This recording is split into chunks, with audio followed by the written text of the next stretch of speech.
start to put tension on my string drawback, I was like, okay, I'm gonna snap. It's him. You can look at the horns when he's dead. I'm in the zone. Let the arrow go is perfect. When they lose their front shoulders, yeah, that's how you know they're smoking. Went about 5-10 more yards. We probably went 20 yards a little bit, then we tried getting back up. I saw him pull up. We rushed 14 rods that night. We got like 166 and something like that, and then the next day we came out to 163 even. You're listening to the White Cat Outdoors podcast, bringing you to the table where we talk about the outdoors. What's up, everybody?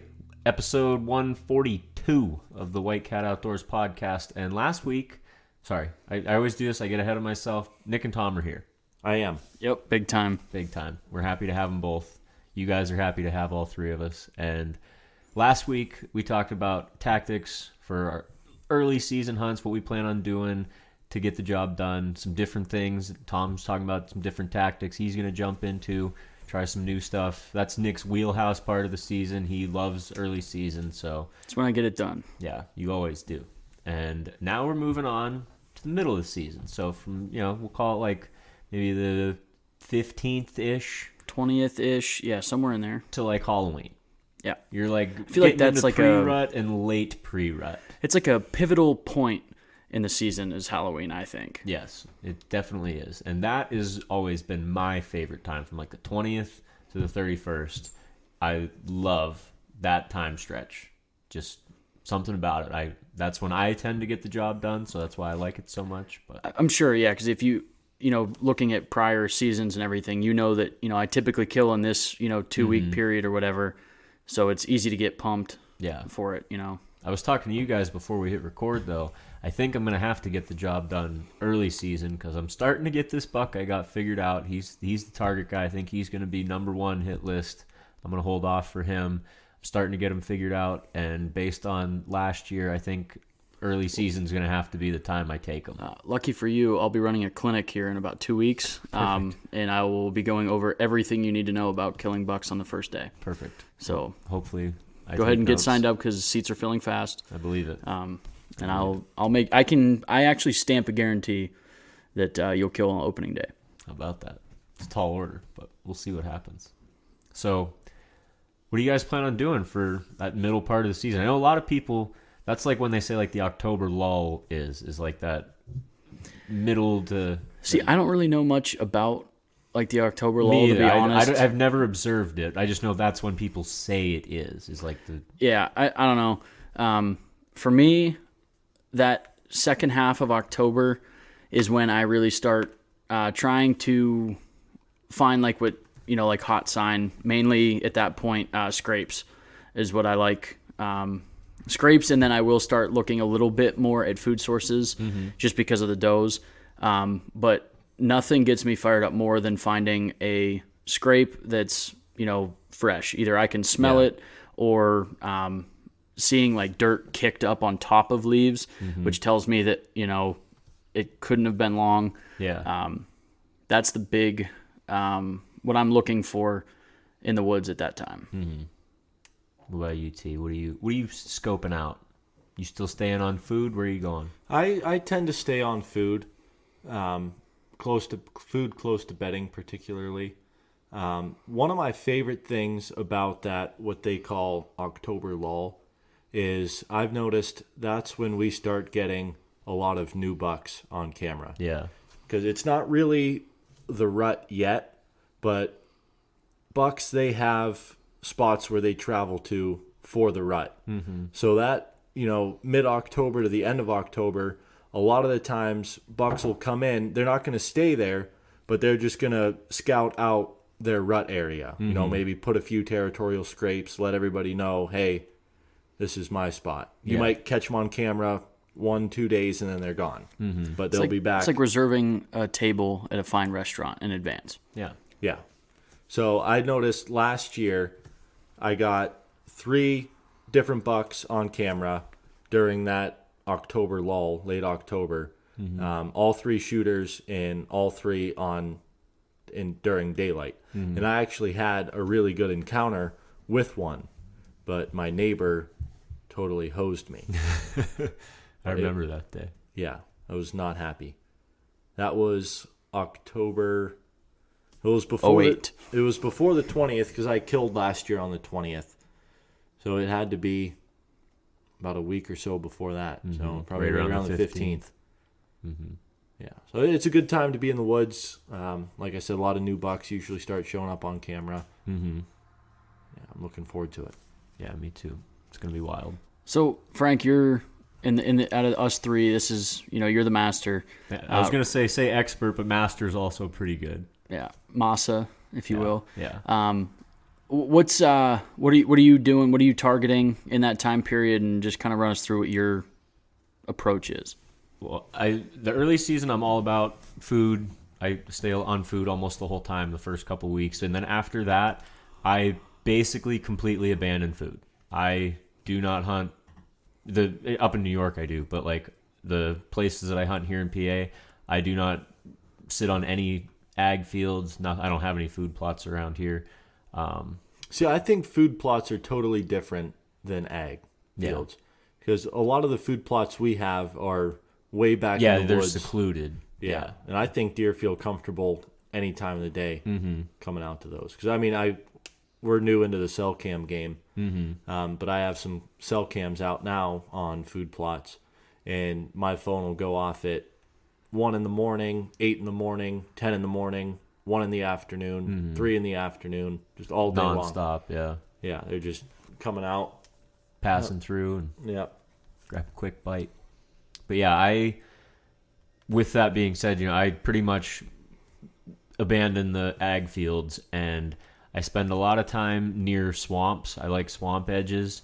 I don't hunt in the swamp usually. I have a couple times, but for the most part, I hunt edges of swamps and pinch points, bottlenecks, stuff. And the one particular spot, there is a very good travel corridor through like a bunch of hemlocks that goes from a swamp and it makes like a big L over probably a half a mile it's either a cornfield or a bean field depending on the crop rotation. And in that travel corridor, I've always had so much luck. It's not a pinch point per se, other than the hemlocks kind of make a pinch point with the way the tree line is shaped. It's not a tree line, but in the woods. What are they using? Like the hemlocks as like cover to move through there quickly, but also kind of protected. Yeah, because it's like all maples, cherries, other hardwoods on either side of these open. hemlocks. Yeah, it's wide open, and then you have the hemlocks that stretch right up through the middle, and I'll hunt right on the edges of that, and I've had a lot of luck there. I'll go way back into another piece that I have, and there's an apple orchard back in there, and I'll hunt near that. I don't usually hunt in the apples, but I'll hunt the corridors and pinch points going to there. And like you said, I'm all about scrapes that time of year. I feel like that time, for me anyway, from what I've seen, is when scrapes are most active. It's when they're, to me, at least, and in my experience, is when you start to seeing a lot of them opening up and getting checked frequently. Well, and like Tom said, you have those new bucks showing up saying, hey, I'm here, and then the other bucks that are in the area are going to go check that. And if the new buck's there for a couple of days, he's going to come back to see who else has been there. So I think they do get wicked hot in that, 15, 20 days. Yeah. Well, actually, Tom, this is probably a good time to tell your story too. The buck he killed last year, right in this time period, came right off a scrape, and that was the whole plan Tom and I used. Yeah, because you saw it. Yeah, I saw the buck, but I'll let Tom, tell, just cliff notes on a time exactly how that worked. So Nick had shot a doe a couple days before, and he was going to dispose of the carcass back behind the house, throw it in the woods. And he's going back there to dump the rib cage, and sees this nice buck standing in the corner of the field.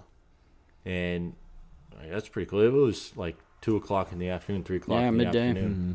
So That was on a Sunday. yeah, and Nick took a photo of him, comes back to the house, And he's like, hey, I just seen a pretty nice buck out back. So, that's pretty cool. So, a couple days go by, and it's kind of that time of year where, it's starting to get dark a little bit earlier. It's still before the time change, but so like 6:30 is it's getting dark. Yeah. And for those of you that don't know, I work until 5 o'clock. So I don't have a whole lot of time. So I decided, I text Nick. I said, hey, are you hunting tonight? He's like, yeah, I'm going out to the farm. I'm like, all right, really not going to have time. I'm just going to shoot out back real quick, see if that buck comes back out to the field.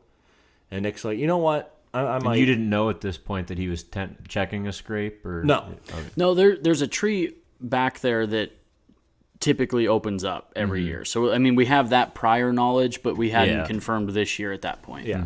So Nick decides, you know what? I'm going to hunt behind the house too. And he's like, I'll wait for you, and we'll just walk out together. I'm like, all right. So I get home from work at 5 o'clock, and I go up to the barn, start getting my stuff on. And Nick's like, you know what? I'm not even going to bring my bow. He said, I'm just going to sit with you, and I'm going to film. I'm like, where's this coming from? Like, me and Nick, we hunt together, but Separately. but not together. Yeah, we put a game plan together, but never the same tree in bow season. Yeah, so I'm like, all right, yeah. So I've never had someone film for me. I said, let's go try it out. So we walk back to the field, and Nick's like, all right, this is right where the buck was standing, and we're looking around, and there's just not a good tree to get up in. I had my climber, Nick had his Lone Wolf mobile set up, and so I look down, and I'm like, let's go take a look at that pin oak, because that's where a scrape opens up all the time. And I said, if that scrape's open, I bet you that buck is checking it. So we walk over there, and sure enough, that scrape's open, and it's fresh. So me and Nick decide, all right, this is what we're planning our hunt on, is this scrape. Yeah.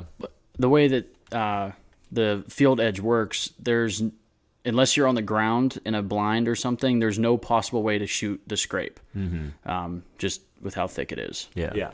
So we find a tree right on the edge of the woods, but probably, 20 yards west of the scrape? Yeah, I was going to say somewhere 25-ish, yeah. So we figured either we're going to catch him coming to the scrape, shoot him before he gets there, or hopefully if he comes from the other way, he hits the scrape and then leaves and comes Towards you. past us. So it's probably like 5:15 now by the time we're back there. We get up We in haven't. the, Yeah, oh, yeah. yeah, go we ahead. get up in the stand, it's now almost 5:30, and I'm looking around and I'm like, I cannot shoot at Like, all. nowhere. It's so thick. It got logged a few years ago, so it is just littered with undergrowth. Yeah, it's nasty. Yeah, really good cover. So Nick's like, well, I got a pocket saw. I'm like, well, break that puppy out. Gonna need it. It's like one of those. It's a Huey Man, the one with like the Yeah. 5-foot pole on it. But yeah. So Nick hands me the saw, and I cut out one lane out to the field. And I have like a basketball size window to shoot an arrow through. I'm like, that buck has to walk down that mowed trail in the field at like 25 yards, or else he's not going to He be in gets my a window. free pass. Yeah. So I get all done with that, and it's hot. I'm sweating. I just made a bunch of noise. 2 people climbing up a tree. Now we cut a shooting lane, and I'm kind of sitting there like, This is dumb. what are we doing? Like, this is not it. So I sit there for, I don't know, another 15, 20 minutes, and I start to like settle in. I think me and Nick did an interview on Oh, camera. yeah. Big time. Gave him the rundown of what was happening. And it starts to feel like, okay, actually we might be in it. It got a little bit cooler. I'm like, this is feeling good. And I'm just sitting there waiting. And I Didn't look, see anything. We No. at this point had not seen any deer. Well, Jesus Christ, you're in the stand for 15 minutes. I'm an impatient guy. I want the action now. Can't believe you sat there that long without quitting. Now, we probably sat there for what, half hour? Yeah, after everything got trimmed out and everything, probably a half hour of just absolute no action.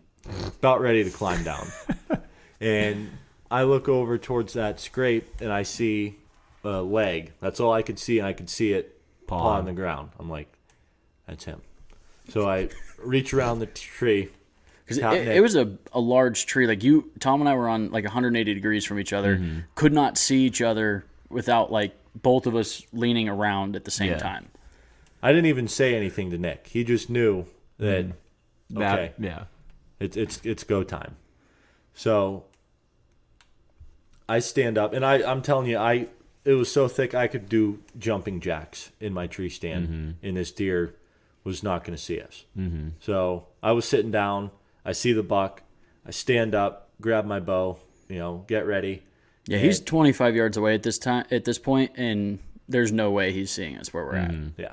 So I'm just watching him, and I can't really tell how big he is. I'm catching glimpses of rack through the little openings I have looking through the limbs.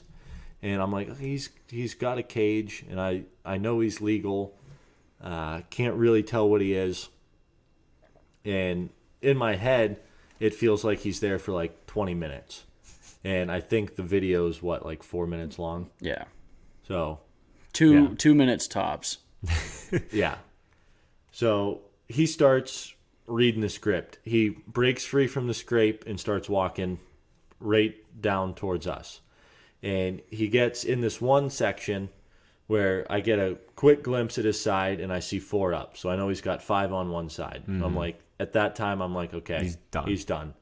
So soon after that, I draw back and he takes a few more steps, comes perfect 25 yards right into my basketball opening. Stop him, touch off the release, smoked him. Actually, we watched him fall down. That's a good feeling. Yeah.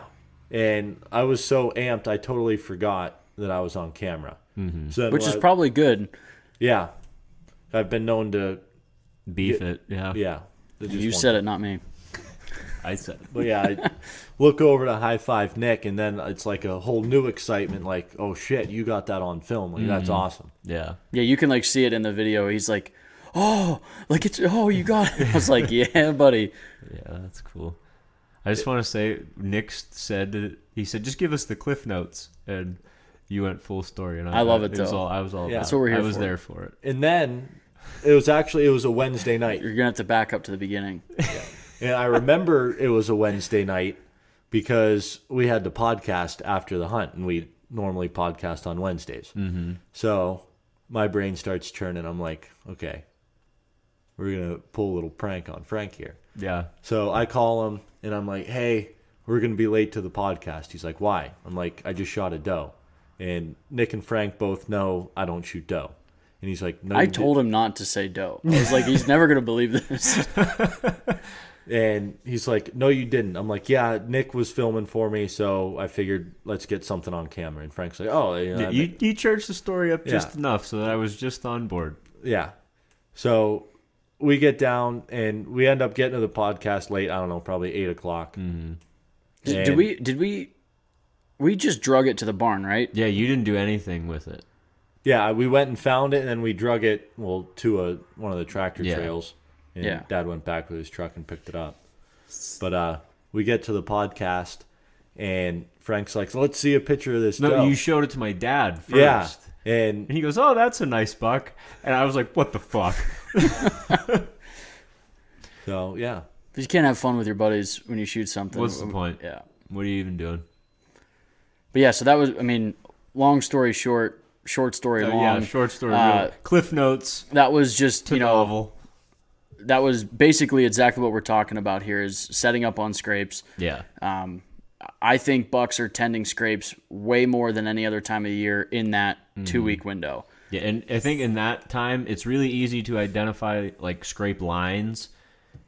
Oh, Because yeah. any other time, like before and after that, a lot of them fill in with leaves. But like that time period, you have leaves falling and they're opening them up constantly, and you can literally look through the woods and see scrape, scrape, scrape, scrape. You can see Yeah. those hard lines that they travel, and you it's a can lot find- easier to set up on those travel corridors and scrape lines when you can see them. They're open all the time. Yeah, I mean, if you can get a line of 3, 4, 5 scrapes in a row, down a stretch, I'm telling you, that is one of the best places to be in Yep, that time. I for sure agree. And here's how I like to do it. And the cool thing about, well, that's never mind. Stupid. It's not cool at all. No, well, it'll work in some situations, but we're just gonna. Pretend I like can't you were explain it without. sounding real visuals. stupid. Maybe we'll do a YouTube No, video on without- someday. Yeah, but Leave it in the comments if that's what you want. no, but I'll just dumb it down. So when I'm hunting a scrape, a lot of people they'll get like right on the scrape. Yeah. I like to be about 30 yards downwind of the scrape. So the scent is blowing from the scrape to me. I'm like 30 yards behind it. Because a lot of times bucks don't have to go to the scrape to check it. They can walk 15 yards downwind of it and know exactly who was there.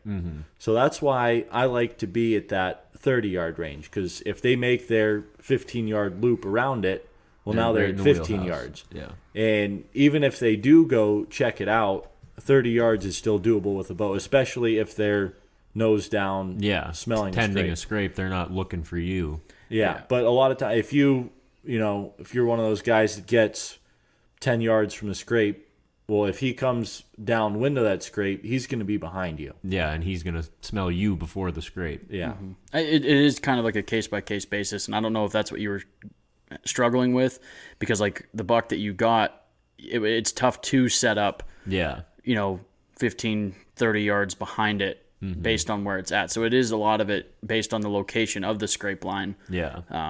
But ideally, I'm the same way. If I find like a scrape line in hardwoods, that's exactly what I'm doing. Yeah. If I got scrapes that are on tree lines, I'm typically going to sit on the tree line. Yeah. But that's just because of the location and what I've seen most deer do. Yeah. Yeah, and I'm usually, like I said, I kind of go away from the fields at that time of year. So when I do find those scrape lines, I'm not finding them on the field edges. I obviously do still find them on the field edges, but I like to get back into some different spots where I've had more experience and more, how do I want to say it? More, Encounters. I've observed more deer. I've had more encounters on back in the woods than I have on those field edge scrapes. Not to say that they're not effective, but I You know have, what's stupid? You ever hear somebody say, "Oh, field edge scrapes or nighttime scrapes"? yeah, That's the bullshit. dumbest That crap is I ever heard in my stupid. life. I hear a lot of people say that. And that So is a really I've heard stupid that, thing to say. and I don't. Agree with it at There's all. not a lot of things that I say people are like really dumb about, but that's one of those See, things. Like, that's, so I'm that's not- a stupid thing to say. I wouldn't even say I'm middle ground. I am mostly with you guys on this, but Sounds like you're about to say you're middle ground. no. I way more prefer and will pay attention more to timber scrapes than I Yes. will field Oh, yeah. edges. Yeah, I But agree with that. For someone to say, "Oh, you're wasting your time hunting a field edge scrape," no. No, yeah, I call One of BS the on that. biggest bucks I've ever seen was killed on a field edge scrape. Yeah, I'm not saying that it's Yeah. not true, but what I will put to it is that I'm Put more clout in yeah, woods. but Prior to my big 9, my tall 9 up there in New York, my biggest buck was killed off a field edge it scrape. was for 2 weeks. Yeah. Just heard the story. So yeah, like you can't have a hunt like that and then tell me that 100% that Yeah. deer will never use a scrape on a field edge in daylight. Mm-hmm. I don't think there's anything that people say about deer hunting that is 100%. No, nothing. It's But for some concrete. reason, people act like it. Yeah. People do act that way for sure. I think it depends on your property and Yeah. the pressure. I don't. If you're on a highly pressured piece, I do believe that your chances of seeing daylight action on field edges Mm-hmm. are going to be a little harder to come by. Yeah. But like football, any given Sunday, Yeah, that's a it can fact. happen. Yeah, it's with deer hunting, everything is so case by case, tree by tree, property by property. Everything comes into play, and you never know until you get out there and start learning it and doing it, and it'll even change throughout the day or the season. It's Yeah. You stuff's get always- boots on the ground. Yep. My dad's busted up 8. He killed in archery a couple years ago. Was super tall, just had one tine was busted right off. He was no more than 50 yards off the field on a scrape line, and he shot that at 7:30 in the morning. But that scrape line, if you know, it goes all the way up that trail To the There's- field. Yeah, there's always a scrape right at the mouth of that field. And then down into the timber. So, and he killed that buck actively scent checking. And All that those buck's dad didn't see it until it was, down the trail. But Very good chance that it was in the field Yeah, before had that. he been hunting the field edge, he probably still would have had a crack at it. yeah, So, and that was a 4-year-old deer. yeah, we had pictures back of 3 years prior. Yeah. So, but I'm not saying I disagree with what you guys are saying on its bullshit. Yeah. I will put more. Yeah, and I mean, obviously I'm the concern. same way because I started this whole podcast Yeah. by saying that I vacate that. So Yeah. I definitely put more clout into those. Yeah, I'm timber not going to scrapes. walk past it and disregard it, Yeah, but I will go to where I'm going instead of Yeah. stopping there. yeah, I'm not going to stop everything for a scrape on a field edge. Yeah. I may stop on a hot scrape if I'm in the timber. Yes. Like, Especially close to bedding. yeah, if yeah. I'm, heading to a stand, and I've done this before, heading to a stand, find a very fresh scrape, and boom, I'm getting in Yeah. a tree. Mm-hmm. So, What's I've the done story of the biggest buck you know of killed on a field edge scrape? It was Andy Bouchak's. How big was it? One. It wasn't the biggest buck Oh. I've ever. I said one of. Oh. Yeah, but it was in the mid 170s. It was a really nice buck. Sheesh. Killed it with his bow. Yeah, it was a monster. Was he targeting that buck? Do you know? Do you have a I'm camera? sure he was I aware believe of it. Yeah, in the he was area. for sure aware yeah. of it. I don't know if he was only hunting that buck.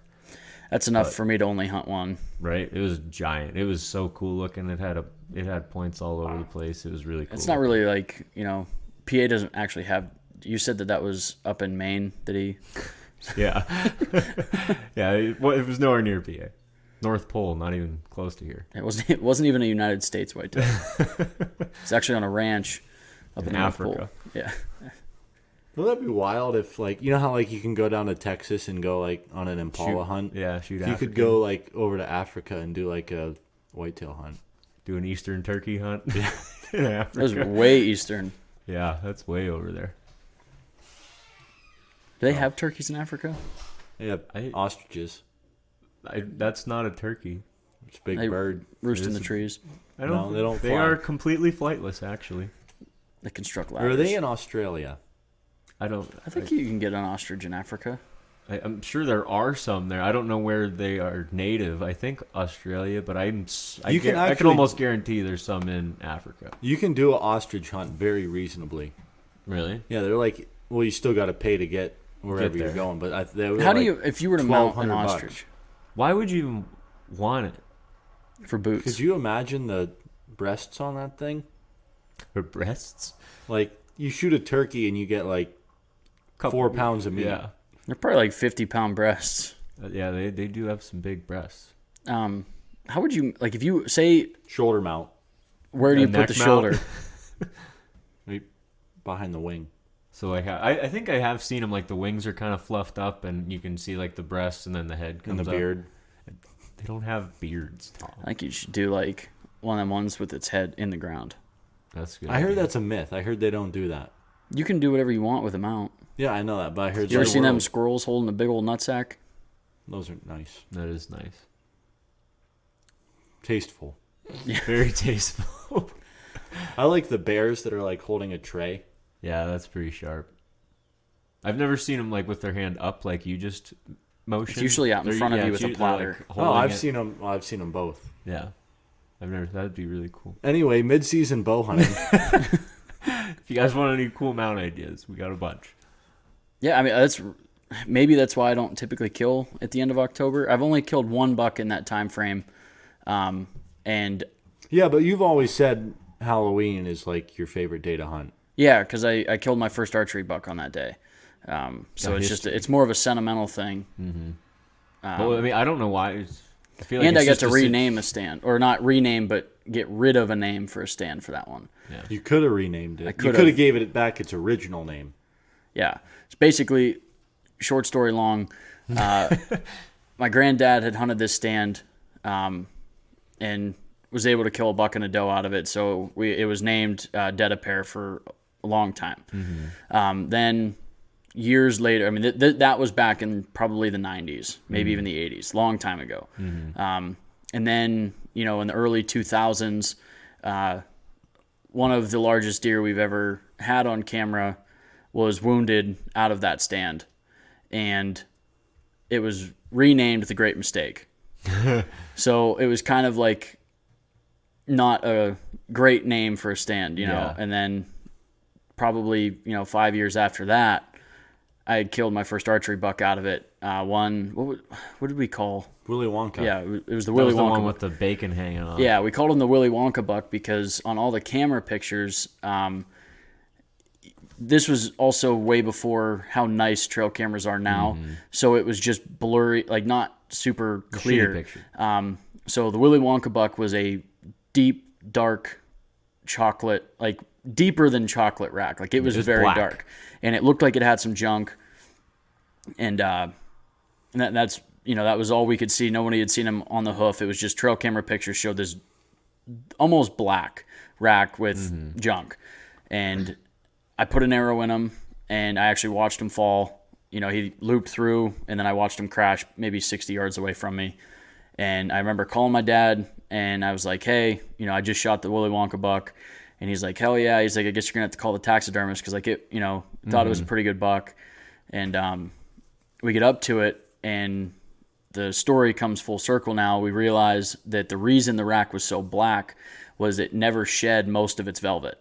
Like it had cleaned up its tips and everything, but most of the velvet had stayed on the rack, and it dried and turned like black. And the junk that was hanging off, like looked like had a little drop tine, stuff like that, was just dried velvet hanging off of it. And I killed him on Halloween. So it was just a weird Yeah, you don't- think he would have rubbed it off or fought it off at that point? something, yeah. But it, I mean, there's parts of his rack that look black. Oh yeah, it's dark, So- dark. Yeah. But that's why that day has always, you know, been sentimental to me, just because my first archery deer, which happened to be a buck, was killed on Halloween night. I think the latest I've ever killed was either my birthday or the 30th. My birthday is the 26th, or like the 30th. It might have been the 30th. It was right around there, right at the end of October. It's like the latest I've killed with my bow. I've killed rifle bucks later, but Yeah, since then, I don't think I've missed Halloween in the stand. it's a good day. Yeah. I knew a guy.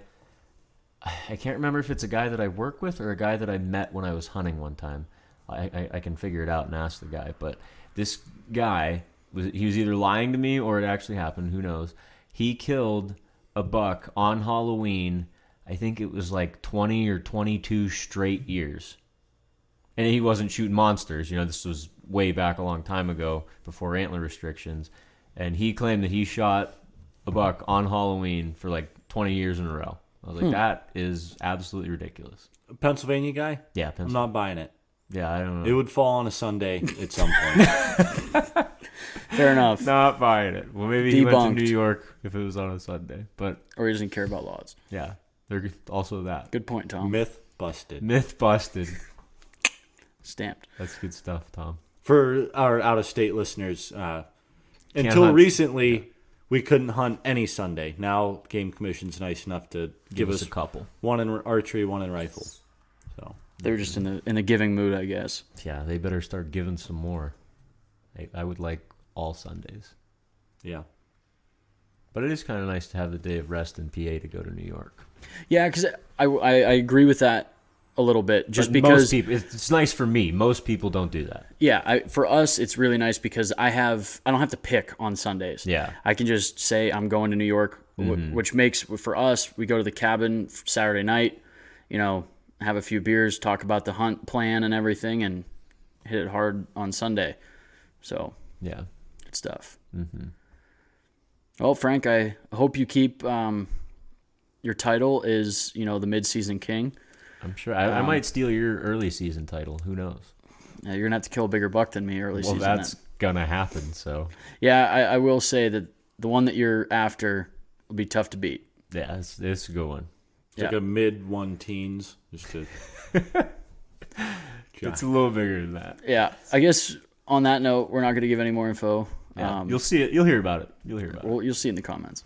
On that note, if you guys haven't located a buck, I hope you do soon. And the best way to do that is make sure you're still getting outside.